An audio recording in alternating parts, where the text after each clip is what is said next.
They've done lots of studies on rats and dogs and guinea pigs and people, and we all learn best with rewards, not punishment. Once we learn something, we perform best with random treating, like Las Vegas and the one-armed bandit. They know just how often and how good to treat us. Sometimes it's 50 cents, sometimes it's 500. If they don't do it often enough or good enough, we turn around and walk away. All these things we ask our dog to do is work for them. So they need to have a reward. And of course, when you go to random treating, sometimes they would come and sit, and then sometimes you'll give them a cookie, and sometimes you'll just give them praise, because praise is a reward as well. Obviously, food is a better reward. When you're first teaching something, you treat every single time. As they start to learn it and you know they know it for sure, then you go to the random treating. You have different values of treats every time you train, which is not just things in the house. It's when you're actually going out to do some specific training. From low value to high value. So for me, a low value treat would be like a cheese stick, something that you can pinch off little bitty teeny tiny bites so they don't get full too fast.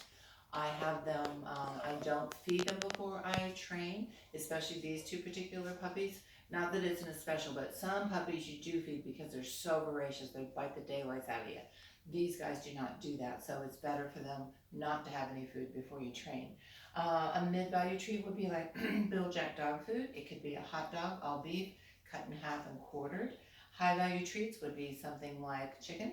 I buy the Tyson's pre-cooked that's in the freezer, just the plain, not the fajita ones. Kroger has an off-brand. The Kroger one comes in strips and in little squares, and so I like both of those because I use them for different things.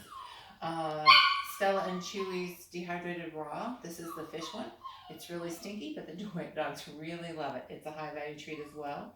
Here is a dehydrated meat and pumpkin, kind of like a jerky almost, but it's soft enough that I can pinch off little bitty chunks. Vienna sausages is something that they love. Meatballs is something that they love. Anything that makes your dog look at you and say, what do you want me to do and how fast can I do it? If the treat is not varied enough or good enough, you won't get as much response out of your dog. So when we do these videos, we like to do things in sets of 3. First time you and your puppy do it, I always say the first time you might have got lucky, the second time you might have got really lucky. But if you can do it 3 times in a row, then we know that your puppy really actually knows it. Sorry about that. Then there's the 3 Ds. So you want to keep making exercises harder and harder and harder, not just that little teeny tiny stay. So anytime you have the 3 Ds, distance, duration, or distractions, you're making an exercise harder.